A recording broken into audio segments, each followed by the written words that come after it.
Hola, muchas gracias por acompañarnos este día. Tengo el gran gusto y honor de introducir a ustedes la ponencia del doctor Jan-Marco Müller y me permito presentarlo con su breve semblanza. Desde 2020, el doctor Müller ocupa el cargo de asesor de ciencia y tecnología en la Secretaría General del Servicio Europeo de Acción Exterior. Anteriormente, fue el jefe de operaciones del Instituto Internacional de Análisis de Sistemas Aplicados, IASA.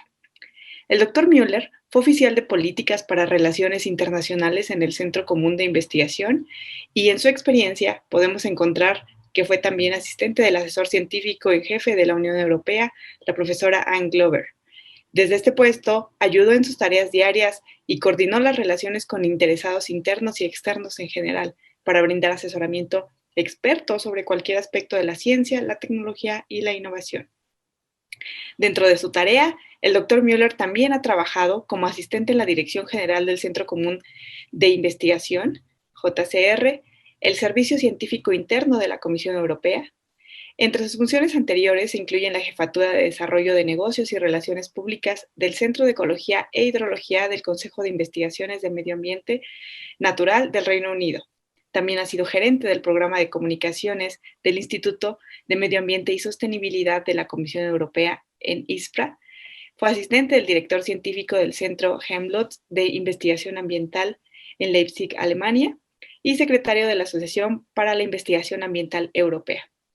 También sirvió durante 4 años en la Junta Científica Asesora del Centro Nacional de Investigación Ambiental de Francia. Con un doctorado en geografía, el doctor Müller ha trabajado a menudo con países latinoamericanos. Es un gran impulsor de las colaboraciones entre nosotros, en particular con Colombia. Habla 6 idiomas y tiene un gran interés en desarrollar la interfaz ciencia-política. Muchas gracias, doctor. Por favor, adelante. Buenos días, buen día a todos y muchas gracias, Ana, por la introducción. Yo voy a compartir mi presentación. Bueno, yo voy a hablar en esta ponencia sobre la revolución digital y los objetivos del desarrollo sostenible y el papel de la diplomacia científica. Obviamente, la revolución digital afecta todos los aspectos de nuestras vidas. El comercio, el transporte, la educación, la salud, nuestras comunicaciones, incluso nuestras relaciones personales. Y esa revolución digital está cambiando al mundo con una velocidad sin precedentes. Y hay muchos ejemplos, desde la inteligencia artificial hasta la realidad virtual, el Internet de las cosas, el 3D printing y muchas otras partes de esa revolución digital que tiene impactos profundos sobre nuestra sociedad. Como sabemos, en el 2015 se aprobaron los Objetivos de Desarrollo Sostenible de las Naciones Unidas con el apoyo de todas las naciones del mundo, pero parece muy curioso que lo digital está ausente. Obviamente, si uno mira en los detalles, por mucha parte encontramos esa dimensión digital, pero no hay un objetivo con relación a esa revolución digital. Es como si fuera faltando un ODS 18. Por decirlo así. Así que, bienvenido al Antropoceno. Obviamente, la revolución digital y el desarrollo sostenible están muy estrechamente ligados uno al otro y les recomiendo leer ese informe que fue publicado por el IASA en Viena, The Digital Revolution and the Sustainable Development Opportunities and Challenges. Y obviamente esa relación entre lo digital y los objetivos de desarrollo sostenible es clave también cómo vamos a manejar el planeta, cómo vamos a manejar lo que llamamos el antropoceno y qué es el legado que vamos a dejar como humanidad. Obviamente para alcanzar la sostenibilidad hay varios corredores transformativos y hay muchos caminos que los países pueden escoger para llegar a la meta. Obviamente todos que tenemos que pasar por ese anillo es como en el circo cuando el tigre tiene que saltar por el anillo, pero queremos alcanzar ese futuro sostenible. Y lo digital obviamente va a influir en esos caminos. Si veamos la fuerza de los cambios disruptivos en esas dos fotos, que pronto eso ya han visto ese ejemplo. En el año 1900 se veían solamente carrozas con caballos en las calles de Nueva York y 13 años después solamente se veían automóviles. Obviamente dentro de 10 años, más o menos dentro de una década, se puede cambiar la imagen profundamente. Y eso toca tener en cuenta cuando estamos hablando de 2030. Obviamente faltan solamente 9 años, pero de aquí hasta allá habrá transformaciones disruptivas seguramente. Quiero hablar de las oportunidades y de los desafíos de la revolución digital. Primero, oportunidades. Y solamente voy a escoger unos ejemplos, obviamente.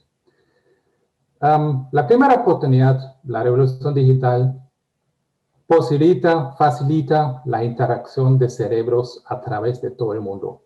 El aprendizaje global. Podemos aprender uno del otro, de los mejores ejemplos de cómo diferentes países, qué es lo que hacen para alcanzar el desarrollo sostenible. La segunda oportunidad es obviamente el apoderamiento de la gente, que los ciudadanos pueden participar directamente en la toma de decisiones, en la política, pueden organizarse, como lo vemos, por ejemplo, con las huelgas por el clima, por dar un ejemplo. La tercera oportunidad, las ciudades inteligentes. Hay cambios profundamente en las vías de cómo vamos a organizar nuestras ciudades y cómo sabemos más y una porción más grande de la población vive en las zonas urbanas. Las ciudades están creciendo.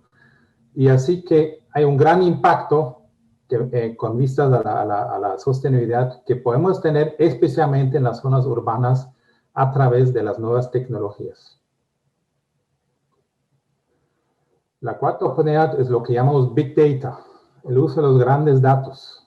Y un muy buen ejemplo lo vemos ahora en la pandemia. Seguramente la han leído, por ejemplo, de ciertos problemas que han tenido algunas vacunas, de unos efectos secundarios, de trombosis, que son muy pocos casos. En el pasado ni siquiera los hubiéramos detectado. Hoy los detectamos porque tenemos conectados las redes, tenemos conectados los datos y podemos ver como patterns, como dicen en inglés, o sea, como de cómo se organizan los datos y qué influye en qué. Así el uso de grandes datos es otra oportunidad. Y la quinta, muy importante con respecto al desarrollo sostenible, es el uso eficiente de los recursos. Aquí vemos muchos de esos electrodomésticos y aparatos electrónicos que hemos utilizado en el pasado y que los hemos sustituido por apps en nuestros teléfonos celulares. Si vemos el consumo de energía que esos aparatos han tenido en el pasado, eso lo vemos aquí a la derecha, y lo comparamos con el consumo de energía de los teléfonos celulares, es una diferencia enorme. O sea, verdaderamente las tecnologías digitales nos facilitan de utilizar los recursos de una forma mucho más eficiente que en el pasado. Y obviamente también las materias primas que necesitamos para construirlos. Claro que hay que decir, no todos los aspectos de la digitalización son sostenibles. ¿Sí? Si veamos, por ejemplo, la generación de los bitcoins, de las monedas, criptomonedas, y veamos que el consumo de energía para crear los bitcoins en un mes equivale al consumo de energía de Bolivia en todo un año, veamos que también hay caminos que no son tan sostenibles y hay que mirar esos aspectos también. Ahora quiero hablar de los desafíos. Otra vez, quiero darles 5 ejemplos. Y de pronto el más importante y por el cual realmente hace falta un objetivo de desarrollo sostenible con respecto a la digitalización es el acceso equitativo, que es absolutamente clave que todos en el planeta tengan acceso a las tecnologías digitales para verdaderamente aprovechar esas oportunidades. Y eso obviamente es aún más importante entre los niños, en la educación, los que aprenden, pero también obviamente en otros sectores de la población. Aquí veamos una foto de la India. Y es muy interesante que hay más gente en el mundo que tiene un teléfono celular que gente que tiene acceso a la electricidad. En esa foto es un ejemplo de un pueblo en la India que entonces no tiene acceso a la luz, no tiene electricidad. Tienen un generador diésel para cargar los celulares del pueblo. O sea, obviamente debemos ver todo ese asunto de las tecnologías digitales también dentro de esa dimensión mucho más grande, también de los otros objetivos de desarrollo sostenible de acceso a la energía. Pero no solamente la energía, incluso hay más gente que tiene teléfonos celulares que gente que tiene acceso a servicios sanitarios básicos. Aquí veamos cómo se ha desarrollado la difusión de inodoros en comparación con la difusión de teléfonos celulares. A la izquierda siempre vemos los países miembros de la ODCE, a la derecha los países que no son miembros de la ODCE. Y veamos que obviamente con la difusión de los teléfonos celulares prácticamente ocurrió simultáneamente en todo el mundo, no importa si son países ricos o países pobres, que es otra cosa con los servicios sanitarios básicos. Y hoy en día más gente tiene acceso a teléfono celular y eso hace pensar a uno un poco también en las prioridades, obviamente. Segundo gran desafío es la gobernanza del ciberespacio. La concentración del poder, especialmente en 4 grandes empresas, cuyo nombre no quiero mencionar, pero lo vemos aquí, que obviamente están definiendo las reglas del ciberespacio y tienen muchísimo poder. Y eso obviamente abre la pregunta, ¿qué es el poder, obviamente, legislativo de los gobiernos de gobernar el ciberespacio? Y eso tiene efectos para nuestras democracias. Como hemos visto especialmente en los últimos años, los medios sociales no son tan sociales como dicen, porque hay mucha propaganda, mucha desinformación, mentiras, odio, y eso tiene un impacto en la realidad, en nuestros sistemas políticos, en nuestras democracias, y obviamente también un resultado es de que tenemos muchos votos por políticos populistas. Así que es otro muy gran desafío que tenemos. Desafío 3 es la dimensión ética, la soberanía digital del ciudadano. Es que yo soy propietario de mis datos. Estamos dando datos todo el tiempo. Cualquier momento que entramos al internet o utilizamos nuestros celulares, estamos creando datos. ¿Quién maneja esos datos? ¿Quién utiliza esos datos? Obviamente ya he hablado de las compañías privadas en internet, pero también de gobiernos autoritarios, por ejemplo, que puedan hacer mal uso de los datos. También especialmente en el nivel político y diplomático, tenemos la cuestión de, por ejemplo, las armas automáticas, drones que, digamos, pueden identificar la cara de una persona y decir, esa es la persona que tengo que matar. Hay muchas preguntas éticas aquí. El desafío número 4, y eso no solamente está relacionado a la revolución digital, es la capacidad del gobierno de actuar de forma sistémica. Los grandes desafíos del siglo XXI son sistémicos. Lo estamos viendo y en carne propia en el momento con la pandemia. Lo estamos viendo con la revolución digital. Lo estamos viendo con el cambio climático. Son todos desafíos horizontales. Pero nosotros como humanos siempre nos gusta organizarnos en silos, como decimos, en campos. ¿Sí? Los científicos en facultades y disciplinas. Los gobiernos en ministerios. Pero todos esos problemas son sistémicos, son horizontales. Y aquí vemos, por ejemplo, algunos ejemplos de ministerios en América Latina que manejan el asunto de la revolución digital. Algunos tienen, digamos, clásicos ministerios de transporte y comunicaciones, otros tienen ministerios de tecnologías de información, y aquí al fondo hay un ejemplo de Ecuador, un ministerio de sociedad de la información, que es ya una visión mucho más amplia. O sea, obviamente lo digital y los objetivos de desarrollo sostenible es algo que tienen que manejar todos los ministerios en conjunto, todo el gobierno. Último desafío, y ese es un gran desafío económico y social sobre todo, es cómo hacer la transición del antiguo al nuevo mundo. ¿Sí? Aquí vemos un ejemplo, hay un conductor de una locomotora y a la derecha vemos un tren que ya no tiene conductor, va automáticamente. Habrá profesiones que van a desaparecer. Obviamente también habrá nuevas profesiones que no han existido antes. Pero ¿cómo llevar la sociedad de ese mundo antiguo al mundo nuevo? Y creo que mucho de los problemas y de las protestas sociales que tenemos, de los votos por los populistas, tiene que ver con el hecho de que hay gran parte de la población que tiene miedo de ese nuevo mundo, que tienen miedo por sus empleos, que tienen miedo sobre el impacto en su calidad de vida, en su modo de vivir.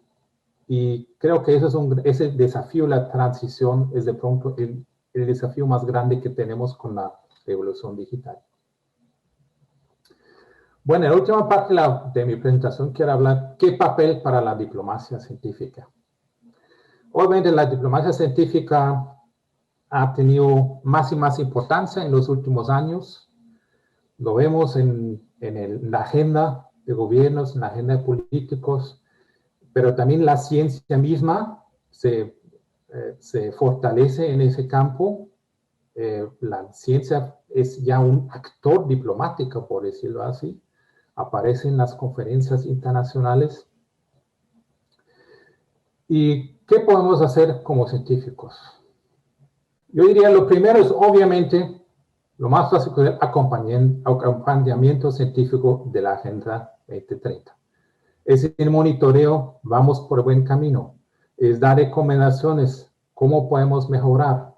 Lo que he dicho antes, cómo podemos aprender uno del otro. Y hay muchísimos proyectos y redes como el Sustainable Development Network que están mirando en esto y están apoyando a la política y obviamente también a las organizaciones internacionales, y ahí entramos en el mundo diplomático. La ciencia, como sabemos, es clave para apoyar a los acuerdos internacionales. El clima, la biodiversidad, contaminación ambiental, manejo de desastres. Un buen ejemplo aquí es el Intergovernmental Panel for Climate Change, y hay otros como el IPBES y otros. Ahí los políticos y los diplomáticos dependen del apoyo científico, dependen de nuestras cifras y de nuestros datos. Pero obviamente, al fin y al cabo, son los diplomáticos que negocian estos acuerdos, no somos nosotros como científicos. Y por eso debemos trabajar conjuntamente con los diplomáticos y apoyarlos. Obviamente, con referencia al tema de la gobernanza, la ciencia y la tecnología debe hacer una contribución importante al desarrollo de las leyes globales para el ciberespacio que necesitamos. La ODC, por ejemplo, es solamente un ejemplo, aquí ya está trabajando desde hace años en el tema de los impuestos, porque debido a esa revolución digital tenemos empresas multinacionales que evaden impuestos en todos los países. Pero igualmente hay reglas que necesitamos para el ciberespacio. Obviamente todos queremos la libertad del Internet, pero también no queremos los efectos negativos y ya he hablado de los temas de la ética. La pregunta es, ¿la diplomacia científica puede construir puentes entre los ciberpoderes? Porque hay un conflicto entre los países que son muy influyentes en el ciberespacio. Hay incluso guerras como en el ciberespacio, hay espionaje y todo eso. Y eso, yo he formulado eso como una pregunta, porque yo no tengo respuesta a eso. Obviamente es un tema muy sensible. Muchas veces los gobiernos dicen, no queremos trabajar en tal tema con este país, porque podían, coger nuestra propiedad intelectual, podían utilizar eso para hacks, y obviamente también las universidades y el campo científico debe estar consciente de eso, que obviamente hay, digamos, intentos malicios ahí. Pero quiero formular la pregunta, ¿podemos como diplomas en la diplomacia científica también apoyar a construir puentes entre los países? Luego la pregunta de la infraestructura global digital, una pregunta muy importante, donde obviamente los gobiernos quieren, y el sector privado más aún, quieren apoyar facilitar eso, y nosotros como científicos obviamente queremos apoyar. Está el gran tema, por ejemplo, de los mega constellations como Starlink, donde ponen miles de satélites en el espacio para tener internet por otra parte. Y obviamente es un gran problema para la astronomía, donde hasta en un sitio remoto como el desierto de Atacama, ahora ya hay contaminación de luz, no luz de la Tierra, sino luz del espacio, porque los satélites atraviesan las observaciones. Así, aquí hay un campo donde evidentemente la diplomacia podría hacer algo para la ciencia.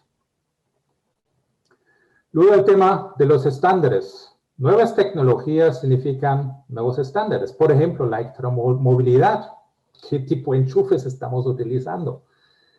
Pero estándares no son solamente preguntas técnicas, son preguntas muy políticas, porque quien define el estándar, pues, de cierta forma tiene una ventaja competitiva. O sea, los estándares tienen un impacto en el comercio internacional, y aquí también los científicos están como enredados en esa discusión política, y yo creo que ahí también la diplomacia científica podría ayudar. Y de pronto, lo más importante para la diplomacia es la dimensión geopolítica. Nuevas tecnologías significan nuevas dependencias. Donde en el pasado, pues el mundo dependió, por ejemplo, de los países árabes por el petróleo. En el futuro puede ser que el mundo depende de países como Bolivia, Argentina y Chile, que tienen el litio, que tienen el cobre que necesitamos para nuevas tecnologías, o el cobalto que viene del Congo. Así que es muy importante que también nosotros como científicos aconsejamos a los diplomáticos de ver esas dependencias, también de ayudar, de cómo podemos encontrar, digamos, acuerdos equilibrados, porque lo que no queremos es un nuevo colonialismo donde se saca, por ejemplo, el litio de algún salar en Bolivia, y Bolivia, y sobre todo la población boliviana, no se favorece de esto. Obviamente podemos tener acuerdos donde las ganancias de eso podrían invertirse en los objetivos de desarrollo sostenible, en el desarrollo y la infraestructura para la población, etc. Esos son temas para las diplomacias científicas. Y también es importante en la cooperación para el desarrollo de forma general, que hay oportunidades, lo que llamamos leapfrogging en inglés, o sea, una sociedad que pronto ya está muy marcada por el sector agropecuario, podría saltarse de una vez al frente de la revolución digital, no pasar por otros pasos por los que han pasado otros países. Yo creo que aquí, especialmente, obviamente, la ciencia y tecnología dentro del mismo país, los que mejor entienden la situación del país, podrían apoyar en esos procesos. Y finalmente, las ciencias sociales, muy importantes también en la diplomacia científica. Aquí vemos una encuesta muy interesante que se hizo ahora en marzo, que se hizo en África. La pregunta fue, ¿qué es más efectivo contra el COVID-19? ¿Oraciones o vacunas? Y vemos en un país como Níger, el 89% de la población dice oraciones. Es muy importante que nosotros entendamos por qué es así. Y para eso necesitamos las ciencias sociales. ¿Por qué hay, por ejemplo, no hay confianza en la ciencia de tecnología? ¿Cuáles son los problemas? ¿Cómo debemos trabajar con la población para entender también esos sistemas de religiosos, pero también sistemas éticos, sistemas de comportamiento? Y aquí es muy importante que también las ciencias sociales juegan un papel importante. Y obviamente la meta final de todo eso es una revolución digital global que está al servicio de la gente, que está enfocado en el ser humano y que fomenta una sociedad de conocimiento sostenible. Muchas gracias por su atención. Y ahora vamos a discutir. Alma, por favor. Muchas gracias, Gianmarco, por esta interesantísima presentación. Realmente despierta muchas interrogantes que sin duda muchos de nosotros hemos estado realizándonos desde hace tiempo. Y ahora me permito también introducir y dar la palabra al doctor André de Carvalho, quien nos hará algunos comentarios sobre esta ponencia que acabamos de escuchar. Por favor, André, muchas gracias. Muitas graças, doutora Alma. Doutor Gianmarco Miller, muito boa palestra, muito atual e relevante. Tocou nos principais aspectos dos efeitos da revolução digital e como mitigar problemas que podem advir delas. Eu queria destacar, em particular, a importância dos aspectos éticos nessa revolução, que foi mencionado tanto no início, no meio, como no final, quando foi mencionada a importância das ciências sociais. Com toda tecnologia, nós podemos ter benefícios e malefícios. E talvez isso esteja muito ligado às estratégias que os países têm para a revolução industrial nesses países e também às regulações que vão resultar para reduzir o impacto negativo da revolução e aumentar o impacto positivo na vida das pessoas. Eu entendo que toda tecnologia, o objetivo dela é melhorar a qualidade de vida no planeta. Então, por isso é importante essa relação também com os objetivos sustentáveis das Nações Unidas. Diferentes países da América Latina têm políticas diferentes, algumas mais preocupadas com o bem-estar da população, e é importante também o papel da diplomacia científica, tanto para estimular a colaboração entre países, pela troca de experiências bem-sucedidas, como também para permitir a transferência de tecnologia. Esse tema apareceu recentemente na discussão das patentes das vacinas para a Covid, onde existem alguns países favoráveis e outros contra. E também é um tema semelhante, já tem surgido alguns anos atrás nas Nações Unidas, sobre armamento inteligente. Tem duas opiniões, uma a favor da autonomia das armas inteligentes, outra que pondera que é importante que sempre esteja sob o controle das pessoas. Eu achei também muito relevante os desafios e as oportunidades mencionadas. Eu fiz algumas anotações enquanto estava acompanhando a palestra, em particular a importância de empoderar as pessoas para que participem do processo de tomar decisão e o crescimento que tem sido visto muito grande nas iniciativas para desenvolver as cidades inteligentes, que tem como pilares a inteligência artificial e ou a internet das coisas, ou mais recentemente, a internet de todas as coisas. Alguns países da América Latina têm algumas iniciativas muito relevantes nas cidades inteligentes.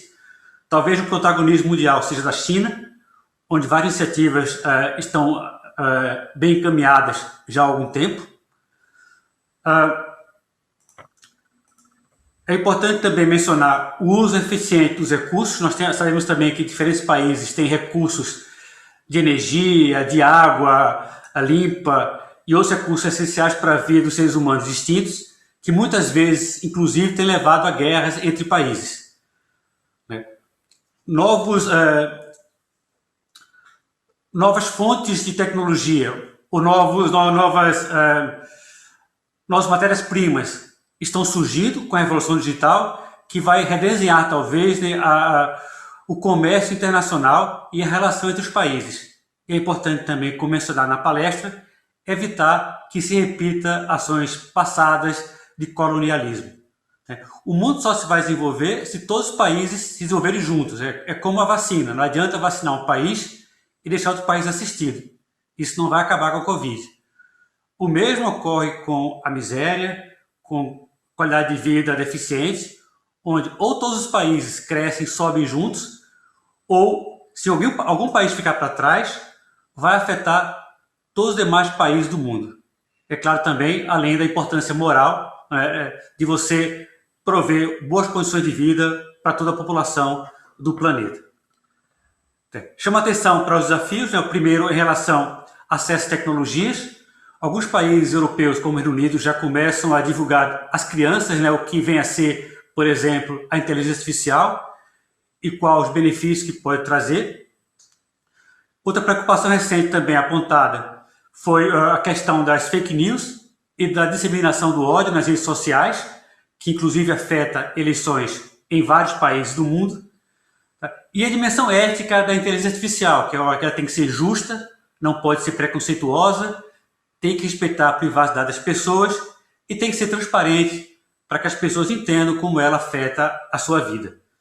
É importante também essa capacidade dos governos que devem ter para atuar de forma sistêmica e gerir de forma socialmente justa a transição desse mundo antigo para um mundo novo, que afeta, por exemplo, a empregabilidade. E como bem mencionado, tem até um exemplo das carroças e dos cavalos. Na Revolução Industrial também, ela tirou vários empregos, mas também criou novos empregos, em número muito maior.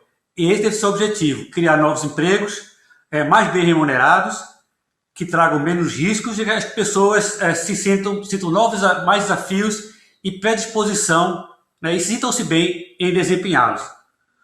Tem um estudo recente que mostra que cada criança que está nascendo atualmente pode mudar em até 8 profissões diferentes ao longo da vida. Então, isso vai ser um fato nesse novo mundo, que as pessoas têm que aprender a migrar para diferentes profissões, mas para isso, os governos têm que possibilitar essa educação continuada e retreinamento contínuo para que as pessoas consigam se adaptar às novas necessidades.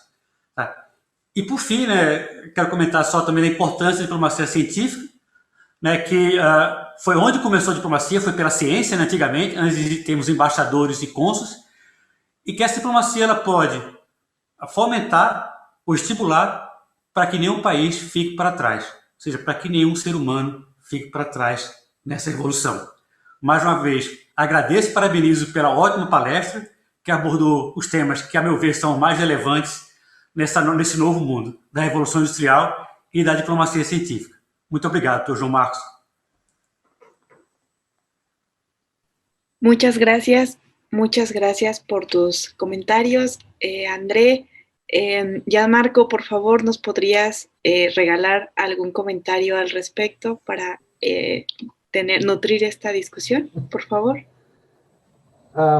Sí, bueno, muchas gracias por tus comentarios, André, muy ricos y estoy completamente de acuerdo. Yo creo, de pronto, si tomamos un ejemplo, y creo que el mejor ejemplo que nos afecta a todos es la pandemia de COVID-19. ¿Cómo hemos respondido como humanidad a la pandemia? Primero tenemos que decir de forma increíble que la ciencia y tecnología nos ha ayudado. De traer todo un portfolio de vacunas dentro de un año. Es algo sin igual. No hemos visto en el pasado. Así que un gran agradecimiento primero a la ciencia. Pero en el nivel político, ¿cómo hemos respondido? Obviamente tenemos ese sistema COVAX que quiere dar vacunas a los países de menos recursos.